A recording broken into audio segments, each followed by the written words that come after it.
Bonjour à tous. Alors aujourd'hui, je vais vous montrer comment réaliser rapidement des muffins faits maison pour vous et vos enfants et que vous pourrez manger au petit déjeuner ou au goûter. Allez, c'est parti.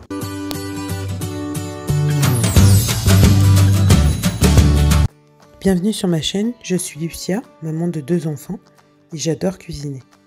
Si vous êtes nouveau sur ma chaîne et que mon contenu vous intéresse, je vous invite à vous abonner pour pouvoir recevoir toutes les notifications de nouvelles vidéos. Aujourd'hui, je vous présente ma recette pour des muffins à la banane, réalisés avec des bananes en fin de vie que je ne voulais pas jeter et que je voulais réutiliser du coup en gâteau. Alors pour ça, je prépare donc mes gâteaux avec soit une balance, soit à la cuillère. Donc vous aurez les deux types de dosage dans la description. Donc on aura besoin de farine, de sucre, de levure chimique, de 4 œufs, d'huile, de lait et d'une banane et demie.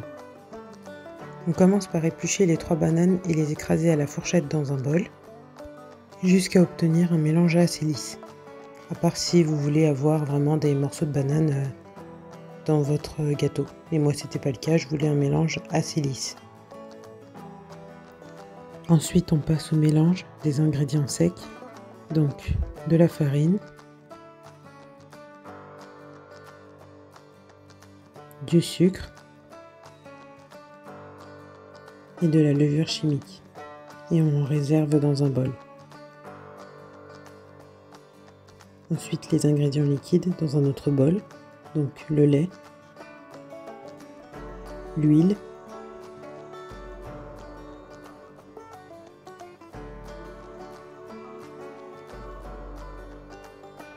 et les œufs. Donc je vous rappelle que toutes les proportions sont dans la barre de description. Et on fouette bien le tout.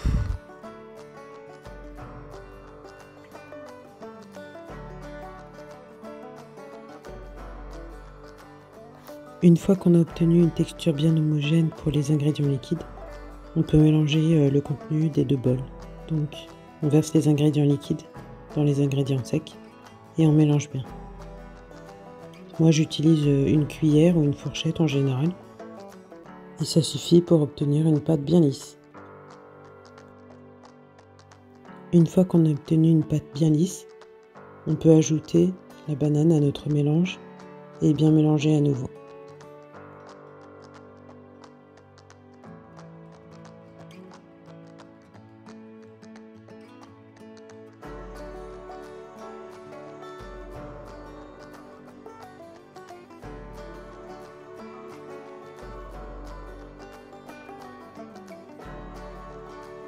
La préparation de la pâte est enfin terminée, on peut passer à la mise en moule. Alors moi j'ai utilisé des moules que j'ai huilés, mais je vous conseille d'utiliser des petites caissettes, j'en avais plus donc j'ai uniquement huilé mon moule.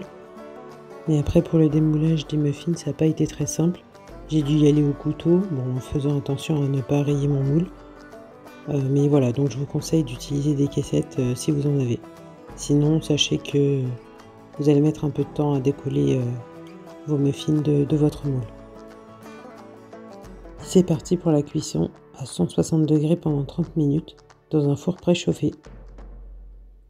Après cuisson, donc on obtient des muffins bien dorés. Et je plante un couteau pour savoir si mes muffins sont cuits. Donc le couteau doit ressortir propre.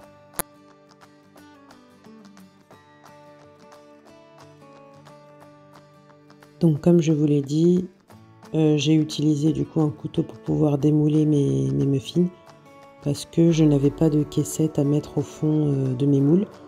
Du coup, ma pâte a un peu adhéré au moule.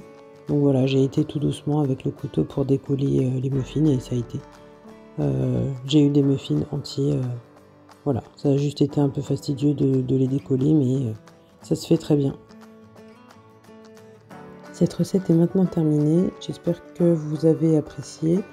Dites-moi ce que vous pensez du fait d'avoir un peu de mal à décoller les muffins des moules. Est-ce que ça vous arrive à vous aussi? Quelles astuces vous utilisez pour éviter que ça arrive? Donc voilà, laissez-moi les commentaires pour pouvoir discuter de ces sujets-là. En attendant, n'oubliez pas de vous abonner et de liker les vidéos et même de partager si le contenu vous intéresse. Voilà le rendu final de mes muffins, donc bien moelleux. Et voilà comment je les ai accompagnés pour le premier petit déjeuner. À bientôt!